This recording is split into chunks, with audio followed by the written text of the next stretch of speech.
gördüm mənə zəng elədi. Yaşar müəllim mənə dedi ki, bəs Naibə hazırlaş. Bəs Moskvaya gedirik. Biz Rusiyaya gedirik. Orada Azərbaycanlılar var. Onlarla görüş keçirəcəyik. O yarımşıq tamaşasında var bizim bu yerimiz.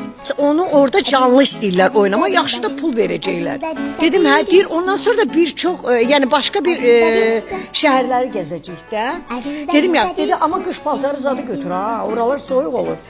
Nəysə qış paltarı, yay paltarı. Dedim biz neçə aylığa gedirik. Dedi əşə mən sənə nə deyirəm onu elə. Nəysə dedim nə vaxt dedi 2 gündən sonra axşam saat 9-da maşın sənin dalınca gəlir. Hardasa 10-da 11-in yarısı təyyarə qalxır da göyə.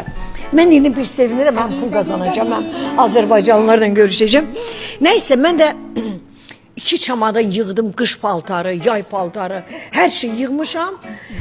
Bəzi işlərimi də yəni təxirə saldım ki, bəs mən gedirəm Yaşar müəllimlə Rusiyaya.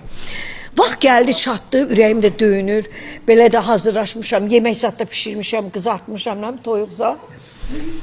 Yığmışam, hamısını oturmuşam. Saat 8-dir, bu yoxdur. 9-un yarısıdır, bu yoxdur. 9-dur, bu yoxdur.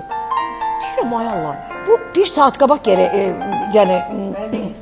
hə də, təyyarə limanına gedəsən. Ay balam, bu hardadır? İndi mən buna zəng eləyirəm. Bu telefonu götürmür. Zəng, yarım saat işləyirəm, zəng eləyirəm. Düz 1 saat, artıq onun yarısıdır. 1 saatlı telefon yazdı. Bir də gördüm, telefonu götürdüm. Alo. Deyirəm ki, ay Yaşar müəllim, biz geçirik axı. Deyirəm, təyyarə uçdu, getdi. Registrasiyaya vaxt yoxdur. Kimsə? Deyirəm, Naibəyə.